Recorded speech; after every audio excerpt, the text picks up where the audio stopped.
2017 में होमगार्ड बहाली की प्रक्रिया शुरू हुई थी। सभी कार्य हो गए, अभ्यर्थियों का बैंक में खाता तक खुल गया और नहीं मिली तो सिर्फ ज्वाइनिंग। और देखिए इन चेहरों को, लगभग सभी चेहरे जो हैं आज मायूस हैं और इस मायूसी की वजह है सरकार की बेरुखी। बहाली प्रक्रिया को रद्द कर दी गई और उसके पीछे की वजह थी बहाली से संबंधित सीडी का गायब होना।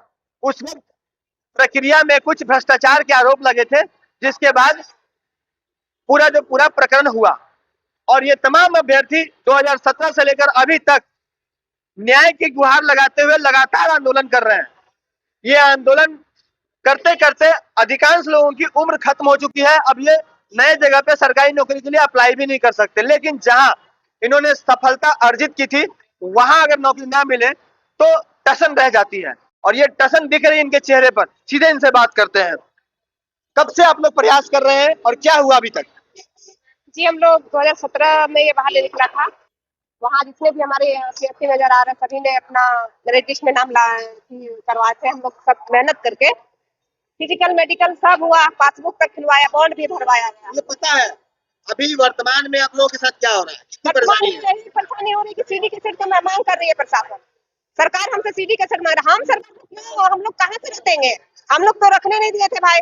हम लोग जो हमसे कराया गया वो हम लोग किए, क्षमता से जो हम लोग करवाना चाहिए तो वो हम लोग किए। लास्ट सीडी का तो सीडी हम लोग कहाँ से दे? हम लोग को तो नहीं दिए थे, नजारत के इसी में था, प्रशासन रखने को दिए थे। आप सरकार उनसे मांग करिए तो उनकी सजा हम लोग को क्यों दे रहे हैं? हम लोग को क्यों भुगतना पड़ रहा है? बची हुई है, नहीं मिलेगी। कौन है इसके जिम्मेवार? किसको मानते हैं? हम सरकार को जिम्मेवार मानते हैं इसमें सर। देखिए हमारा दीदी का तो कहना सही है कि सरकार का ही जिम्मेवारी बनता है, क्योंकि जो डीसी ऑफिस में काम करने वाला कर्मचारी थे, जो अधिकारी थे, वो सरकार का ही अंग है। और हमको जहां तक लगता है 8 साल से हम लोग को इतना समझ में आ गया कि सरकार और विभाग दोनों मिला हुआ है। बीजेपी सरकार बहाली कंप्लीट हुआ, जेएमएम सरकार आया 2019 में। सरकार आते ही हम लोग का सीडी कैसेट चोरी करवा दिया। अब डीसी ऑफिस से चोरी हुआ तो उसका जिम्मेवार कौन है?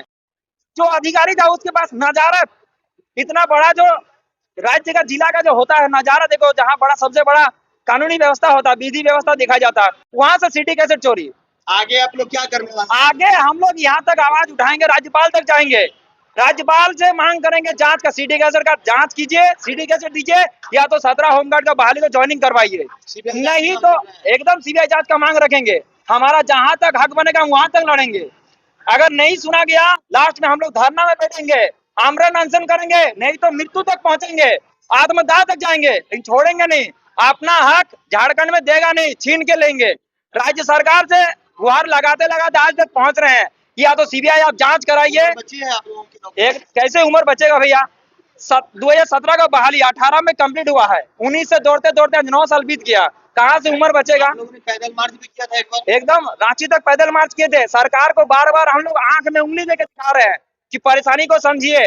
अगर विभाग का गलती है आप जांच करवाइए। आप सरकार है, झारखंड सरकार का मुखिया जेएमएम सरकार में है, तो आप जांच नहीं करवा सक रहे हैं? एक जिला में आप बताइए किस बहाली में करप्शन नहीं हुआ झारखंड में? जेएसएससी, सीजीएल, ठीक है, उत्पाद सिपाही, और हर राज्य में, झारखंड का हर राज्य का जो होमगार्ड है सब में देखिए वीडियो वायरल है, कहीं ना कहीं सब में फर्जी हुआ है। ज्वाइनिंग नहीं करवाएं आप, सब में ज्वाइनिंग करवाएं। तो धनबाद के साथ पक्षपात क्यों? धनबाद के साथ सौतेला व्यवहार? क्या धनबाद झारखंड जिला का अंग नहीं है? धनबाद जिला के साथ ही बेईमानी गिरी। अधिकारी का गलती सजा हम लोग क्यों भुगते हैं? सीधा सीधी बात है। बिल्कुल। अभ्यर्थी क्या अधिकारियों की गलती का सजा भुगतेंगे? जी सर, भुगत रहे हम लोग सर। 9 साल लगभग हो रखा है, उनका सजा हम लोग भुगत रहे हैं। कोई भी मेरिट निकलता है सर तो उसमें अधिकारी लोग का साइन होता है, 5 अधिकारी का साइन है, क्योंकि सीडी की सीट गायब हुई है। लेकिन अधिकारी तो है, उनसे तो आप पूछ सकते हैं, उनको तो जांच बैठा सकते हैं, लेकिन ऐसा कुछ नहीं। सजा हम लोग को दिया जा रहा है, हम लोग बेगुनाह है, लेकिन सजा हम लोग भुगत रहे हैं। आप बताइए कितनी परेशानी हो रही है आप लोग? सर बहुत परेशानी हो रही, काम धंधा नहीं मिल पा रहा, घर परिवार को खिलाने में दिक्कत हो रही है, काम धंधे में भटक रहे हैं, दर दर की ठोकरे खा रहे हैं। आज 9 साल से बहुत केवल भी काम करे वहाँ भी नहीं मिल पा रहा सर। 2 दिन करते 5 दिन बैठना पड़ता है। तो आपने देखा कि बेरोजगारी का किस तरह से आलम है, और ये तमाम जो अभ्यर्थी हैं इसी मांग पर अटे हैं कि भैया आपने जब ज्वाइनिंग दे दी तो नौकरी अब क्यों नहीं दे रहे हैं? सिर्फ ज्वाइनिंग ही तो बाकी थी, क्षमा करेंगे, सिर्फ ज्वाइनिंग बाकी थी, सारी प्रक्रिया कंप्लीट हो गई थी, बैंक में खाते खुल गए थे। उसके बाद भी 2018 से लगातार ये लोग संघर्ष कर रहे हैं और इस संघर्ष का अभी तक कोई फलाफल नहीं निकला है। अधिकांश अभ्यर्थी अब अपनी उम्र सीमा को पार कर गए हैं जब वो किसी नए सरकारी नौकरी के लिए अप्लाई कर सके। अब इनके पास उम्र भी नहीं बची है, और बची है तो सिर्फ और सिर्फ आंदोलन का रास्ता। अब इन लोगों ने स्पष्ट कर दिया है कि इसके बाद वो राज्यपाल से मुलाकात करेंगे, ज्ञापन सौंपेंगे, सीबीआई जांच की मांग करेंगे, और नहीं हुआ तो जो इन्होंने कहा है कि आत्मदाह तक जाएंगे। देखना होगा कि सरकार इनके मामले में संवेदनशीलता दिखाती है या फिर इन्हें उस नौबत तक पहुंचना पड़ेगा, उस स्थिति तक पहुंचना पड़ेगा जहां इन्हें आत्मदाह करने की नौबत आ जाए। सहयोगी रोशन के साथ राजकुमार जायसवाल, 11 स्कोप, धनबाद।